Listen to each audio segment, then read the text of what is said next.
அண்ணி என்ன ஆசீர்வாதம் பண்ணுங்க நீ. என்ன நீ வாயில பாக்கு போட்டிருக்கீங்களா? போய் துப்பிட்டு வந்து என்ன ஆசீர்வாதம் பண்ணுங்க நீ. ஸ்ரீதர், உங்க அண்ணி ஒண்ணும் பாக்கு போடலடா. இன்னைக்கு நீ நல்ல மியூசிக் கம்போஸ் பண்ணணும்னு மௌன விரதம் இருக்கா. என்ன மௌன விரதம் இருக்கிறதுக்கு சாப்பிடாம விரதம் இருந்தா மாசம் ஒரு மூட்டை அரிசியாவது மிச்சம் ஆகும்ல. விளையாடாதடா.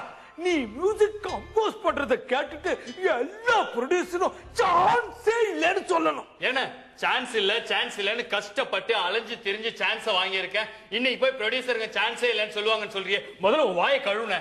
அது இல்லடா, நீ நல்ல மியூசிக் போடுறத கேட்டுட்டு சூப்பர் சான்ஸே இல்லைன்னு சொல்லணும்னு சொல்ல வந்த. நீ எதுவுமே சொல்ல வேணாம், கொஞ்சம் வாயை மூட்டு சும்மா இரு.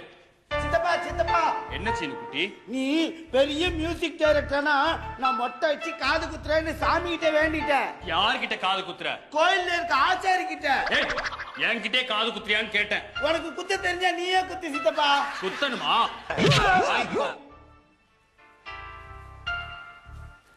ஏயா சின்ன வயசுல ஆட்டத்துக்கு தானே இப்படி உட்காந்துருக்க, இப்போ ஆட்டத்தை நிறுத்தாம ஆடிட்டே இருக்க. மரியாதையா ஆடாம ஆசீர்வாதம் பண்ணு, கைய நசுக்கிறாத.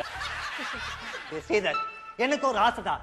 நான் சாகிறதுக்கு முன்னாடி உன் பாட்டை கேட்டுதான் சாகணும்டா. யோ, என் பாட்டை கேட்டுதான் சாகணும்னு சொல்றியே, என் பாட்டை கேட்டு நீ செத்து போனா ஊருக்குள்ள நான் அவ்வளவு கேவலமா பாடுறேன்னு நினைக்க மாட்டாங்க. ஏன் கம்போசிங் போகும்போது இப்படி அபசகுணமாவே பேசுறீங்க? சும்மா இருங்கயா.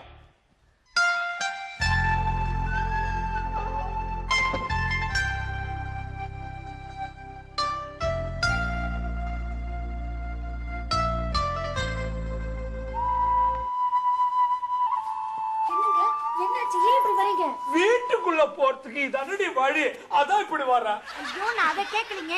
ஏன் ஒரு மாதிரியா வரீங்கன்னு கேட்டேன். இன்னைக்கு நம்ம ஸ்ரீதருக்கு ரெக்கார்டிங் கேன்சல் ஆயிடுச்சு. பாவம் குழந்தை, இன்னையோட 100 ரெக்கார்டிங் கேன்சல் ஆயிடுச்சு. இதுவே பெரிய ரெக்கார்ட் தானே. இதுக்கு மேல ரெக்கார்டிங் தியேட்டருக்கு போய் பெருசா என்னத்தை கிளிக் போறாரு. ஸ்ரீதர் சித்தப்பா வந்தா கண்டிப்பா ட்ரீட் கேட்கணும். சும்மாரா. பாவம் குழந்தை இன்னைக்கு யார் முகத்துல முழிச்சானோ. ஐயோ, காலைல எந்திரிச்சு நம்ம மூஞ்சில தானே முழிச்சான்.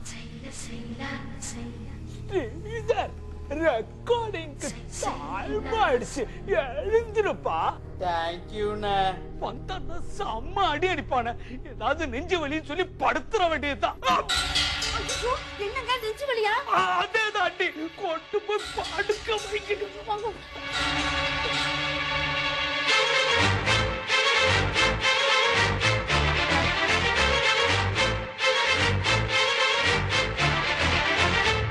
அண்ணே, அண்ணி, எனக்கு ரெக்கார்டிங் கேன்சல் ஆனதுக்கு நீங்கெல்லாம் ஏன் இப்படி வருத்தப்படுறீங்க?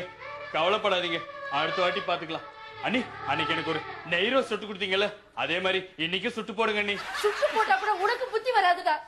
உனக்கு இந்த மாதிரி ஆயிடுச்சு, நாங்க எல்லாரும் கவலையோட இருக்கோம். உனக்கு இந்த நிலைமையில நெய் ரோஸ்ட் கேக்குதா? பாருடா, பாரு உங்க அண்ணன் எப்படி படுத்திருக்காருன்னு. அண்ணே, ஏன்னா சைக்கிள் டயர்ல அடிப்பட்ட தவளை கோட்டா மாதிரி காலை இப்படி பரப்பிட்டு படுத்திருக்கீங்க, ஒழுங்கு அடக்கி படுங்கண்ணே. சித்தப்பா விளையாடாதீங்க சித்தப்பா. அப்பா நெஞ்சு வலியில துடிக்கிறாரு. ஐயோ, நெஞ்சு வலியா? அண்ணே, எப்படி நெஞ்சு வலி வந்தது? அண்ணே, எப்படி நெஞ்சு வலி வந்தது? செம்பரம் பக்கம் ஏறி வழியா வந்தது. அண்ணனுக்கு நெஞ்சு வலி வந்திருக்கு. ஒரு ஹார்லிக்ஸ் சாத்துக்குடி வாங்கிட்டு வராம எப்படி வந்ததுன்னு வெறும் வாயில காட்டுக்கிட்டு இருக்கேடா. அண்ணனுக்கு நெஞ்சு வலி வந்ததால இன்னும் 3 மாசத்துக்கு வேலைக்கு போக கூடாதுன்னு டாக்டர் சொல்லிட்டாரு. அம்மா, அப்பாவால வேலைக்கு போக முடியாது. என்னம்மா, அப்பாவுக்காக நான் வேலைக்கு போறேம்மா. என் பையனுக்காக நான் வேலைக்கு போறேன்டா. அப்பா, உன்னால பாத்ரூம்க்கே தனியா போக முடியாது, எப்படிப்பா? இல்லப்பா, உனக்காக நான் போறேன்பா. நீங்க போக வேண்டாம் மாமா, என் புருஷனுக்காக நான் வேலைக்கு போறேன். ஏய், இப்படி ஆளாளுக்கு வேலைக்கு போறேன்னு சொன்னா நானும் வேலைக்கு போவேன் வாய் விடுவேன்னு பாக்குறீங்களா? நான் வேலைக்கெல்லாம் போக மாட்டேன். வேலைக்கு வந்து கொட்டிப்பேன். மியூசிக் டைரக்டர் சான்ஸ் தேடி போவேன். உனக்கு குடும்பம் பெருசா, மியூசிக் பெருசா? நீ தான்டா பெருசு. சின்ன பையன் மாதிரி ஊரை ஏமாத்தி சுத்திட்டு இருக்க. கடைசியா என்னடா சொல்ல போற? கடைசியானா, ஓ, நாம கிளைமேக்ஸ்க்கு வந்துட்டோமா? முகவரி படத்துல கிளைமேக்ஸ்ல அஜித் வேலைக்கு போவாரு, அந்த மாதிரி நான் வேலைக்கு போகணும்னு நினைச்சா வேலைக்கு ஆகாது. நாங்க இப்படி வெத்தா பேசுறதையும் வேலை மெனக்கெட்டு உட்காந்து பாக்குறீங்களே, போங்க, போய் உங்களுக்கு வேற ஏதாவது வேலை இருந்தா பாருங்க. அடுத்த வாரம் மீட் பண்ணுவோம். அது